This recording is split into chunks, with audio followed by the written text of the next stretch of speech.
4-year-old girl nearly 40 years ago when he was 32. Moore vehemently denied the claims, blaming Democrats and establishment Republicans, comments that we aired live and which our network has continued to cover. Fox, however, did not take Moore's comments live, mentioning the story once and only very briefly that hour, and emphasizing that charges that old are difficult to prove. Now, this should come as no surprise. Fox and the conservative media have been twisting themselves into pretzels all weekend, trying to find ways to defend an alleged predator of children and teens, and to dilute claims that have put the Republican Party in an awkward position, to say the least. On Friday, Moore appeared on Sean Hannity's radio program to insist that as the father of a daughter and a grandfather to granddaughters, he did indeed care about, quote, young ladies. And then came this.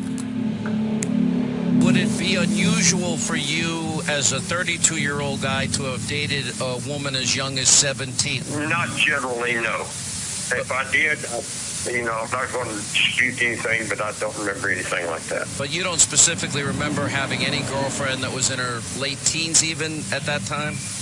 No, I don't remember that, and I don't remember ever dating any girl without the permission of her mother. Back with me is the Washington Post, Jennifer Rubin, and joining me now, Jonathan Capehart, also of the Washington Post, Gabriel Sherman of Vanity Fair, and Eric Bollert of Share Blue. Thank you all for being here. I'm going to go to you first on this, Eric. You had Sean Hannity really doing his best to try to rehabilitate Judge Moore. He had a Twitter meltdown going after CNN's Jake Tapper over the weekend because on Friday, because the tweets that have been since deleted, or his tweets have since been deleted, but he was essentially trying to say that he didn't justify a relationship with an underage child, calling Jake Tapper fake Jake, because essentially on his TV show he had appeared to kind of justify what happened.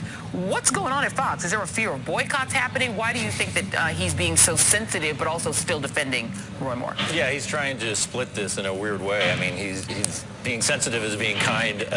So I think he's afraid of what happened to Bill O'Reilly. He's afraid of what happened to Glenn Beck. You know, Glenn Beck called Barack Obama a racist. Glenn Beck lost his show.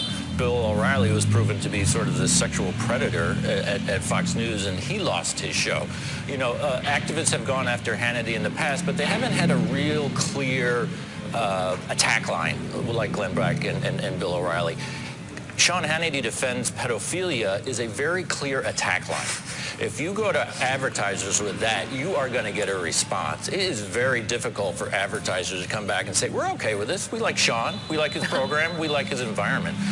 So, you know, he can see the writing on the wall. This is dangerous territory for him. But look, you know, Fox News is always going to defend. Fox News mirrors the Republican Party at whatever incarnation the Republican Party is. Today, the Republican Party is this heartless, kind of soulless enterprise under Trump, and that's what Fox is. So people who expect it to have any kind of shame or any kind of decency or to step forward and say, you know, Roy Moore, you crossed a line, we're not going to find it. We're simply not going to find it because that's not their goal at this point. Yeah, and to that point on advertisers have begun to distance themselves from the Hannity show because of their more coverage, according to The Hill. And meanwhile, there's another Fox host named Judge Jeanine Pirro who's being even more explicit in trying to defend Roy Moore. Here she is doing that. How can this guy, and if the allegations are true, I mean, I spent my career going after sexual predators and pedophiles, trust me. But right now, it's 40 years later. I doubt there could ever even be a charge filed here. The guy has been investigated a million times, Roy Moore, apparently more than any other candidate in Alabama. Is the Republican Party destroying itself, or didn't they do enough vetting of this guy Moore? Gabe, you know, at Fox, one would think that it would not be that hard to sort of get all of the on-air talent to understand the sort of simple equation. A sexual encounter with a child is a crime, and one shouldn't try to find ways to defend it. But you do still have hosts that are really trying to find a way to defend Moore. What do you think's going on there? Well, Joy, you know, really what I hear from my sources inside Fox is that the network is leaderless at this point. Really, I think the best way for your viewers to think about Fox News is that the executive producer, sort of the person who runs Fox News, is actually Donald Trump. But actually, inside the network, there's no boss who has the stature and the credibility that Roger Ailes did to get all of the hosts in line, I should say. So what you have is people like Sean Hannity and Jeanine Pirro programming their shows with what they think Donald Trump would want them to see on their shows. So you have kind of this muddled, mixed message where, back in the Roger Ailes days, the network from morning to night would sort of operate in lockstep. And I think this Roy Moore story is an example where, on the one hand, you have large portions of the network ignoring it, trying not to cover it, and then you have hosts like Hannity and Pirro kind of doubling down on it. So I think ultimately this is just another example of the network in service of Donald Trump. Let me turn to my Washington Post panel that's here at the table. Jonathan, the other person that you may want to say is programming Fox News is Breitbart, because they have to compete with Breitbart's media operation and messaging, which is a lot more unabashed about, just slavishly being devoted to Donald Trump in the same way, and a lot more aggressive about it. Well, I don't know if they're more unabashed. They might be on equal footing there. But here's Steve Bannon on his radio show, which he apparently does while watching CNN and this show sometimes.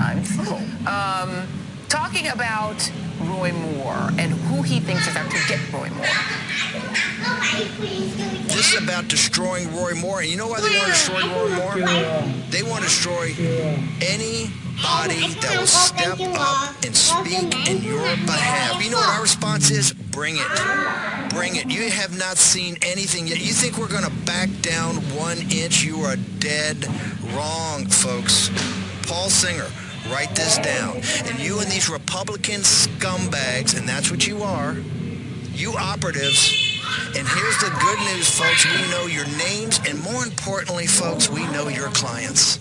Jonathan, of course, Paul Singer is the person who has the Washington Free Beacon, the investor behind the Washington Free Beacon, which, of course, paid for the original Steele dossier, which they're very upset about because it's got all sorts of salacious stories about Donald Trump in it. And Paul Singer also has very deep pockets, so I'm sure Singer is thinking, oh, what, bring it, Stephen? Okay, fine, I'm ready for it. But look, Steve Bannon is saying that folks are going after Roy Moore because he's speaking in your behalf. So you mean people old men who have dates with teenage girls? Is that who they're defending? Look, Joy, this whole thing is so otherworldly that the Republican Party I thought I knew, the Republican Party told me for 3 decades, at least since Reagan, who they were, evangelicals, God-fearing, upright, moral, all of those things, is now suddenly thrown out the window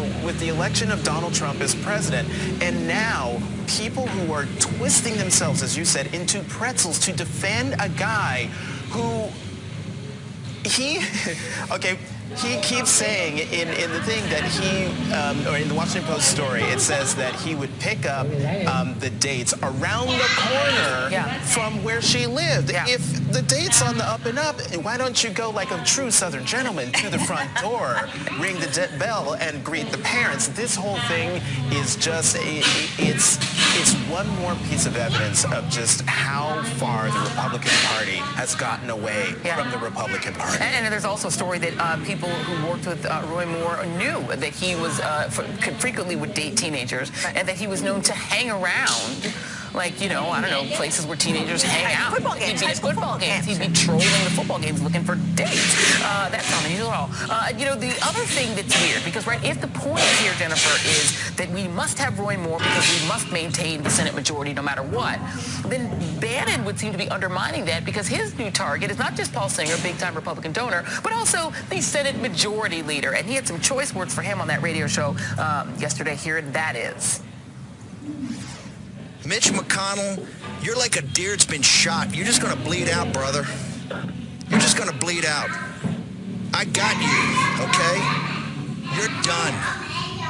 You think you're going to do that and bail on this guy? It's the Republican establishment. It's going to be proven, and we're coming after you.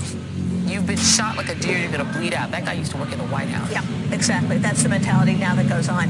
You have 2 things going on. One, you have a Republican Party, just as Jonathan said, that is devolved into true tribalism. Anything to protect the tribe. Pederasty, lying, treason, collusion with the Russians, whatever they have to do, lie, cover up, violate their own oaths, they will do, because the tribe is everything. That majority is more important than keeping a child molester essentially out of the Capitol. Second thing that's going on is that Bannon is trying to remake the party in his image. He wants them all to be as crazy as he is. They're halfway there, but he really wants them. And he doesn't care if there's a majority or not. This is an ego trip for him. This is an ego trip for the president. Punish their allies, put their guys in. They have no concern about a majority. What would they do with a majority? They can't even legislate. They can't legislate when they do have a majority. So this is all about their ego and their ethos and showing who's the big guy on the block. And let's not forget that the late Andrew Breitbart claims that what made him into a conservative was people attacking Clarence Thomas. And what was Clarence Thomas being attacked for? Sexual harassment. And so he started with that. So I guess at least they're consistent. Gabe, I want to talk a little bit about some of the other sort of things that are going on out there, because you have Fox attempting to have a merger with Sky, right? So that's happening at the same time that this is happening.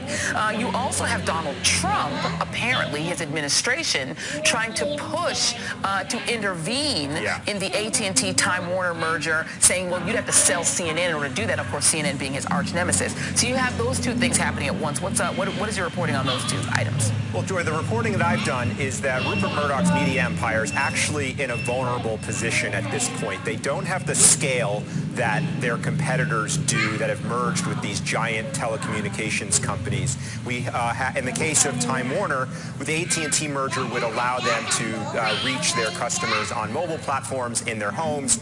And so, according to my reporting, Rupert Murdoch said in a private setting that he was going to work behind the scenes to try to block that deal. Now, what people at Time Warner and my other sources have talked about is that they see Donald Trump's, perhaps his intervention in this deal, the Justice Department's surprise 180 on this deal, as evidence as perhaps calling in a favor on behalf of Rupert Murdoch to block a merger that we should point out Rupert Murdoch 3 years ago in 2014 tried to buy Time Warner and was rebuffed by that merger. So this is a case, I think, where Rupert Murdoch is really leaning on Donald Trump, and this is another example of why Fox News' pro-Trump coverage perhaps has much larger implications, is that, this relationship perhaps will provide business dividends to Rupert Murdoch if Trump can stop this merger. Yeah, and Eric, our previous guest, Bill Jabril, has called Donald Trump America's Silvio Berlusconi. This sounds sort of like a merger between that and maybe, Putin. This idea of state-run media. You will support the president. You will support whoever it is that the party wants. You will not speak ill or report negatively on the president, or we will stop you from doing business. This sounds like sort of a dream come true for what Donald Trump's at least mentality seems to be. Yeah, look what the Trump administration has done previously this whole year for Sinclair Broadcasting. On the flip side, what have they done? They've cleared the decks so Sinclair can own as many stations as possible, right? All media consolidation deals are good if Sinclair is behind it, and then they do a 180 and they say, whoa, media consolidation, that's not good for us. We need CNN to get a new owner. We need CNN not to have a deep-pocketed backers who can take on the White House and things like that. So yeah, this is Putin, this is Kremlin, this is authoritarianism. And this is why Fox News obviously should not be seen as a news organization or even a media organization. Fox News, Breitbart, these are really super PACs. Skies as media operations. They exist to do, as Jennifer mentioned, the tribalism. That is their only purpose at this point. Real quick, I mean, Fox News in 20 years has gone through many incarnations. If you go back during the Clinton crazy years, you would be shocked at how mundane its coverage was. The Florida recount, they got crazier. 9/11, Iraq War, and now we're seeing completely derailed. Yeah, it is remarkable to watch. Jennifer and Jonathan are sticking around. Thank you very much, Gabe Sherman and Eric Bowler. We appreciate you guys. More AM Joe after the break.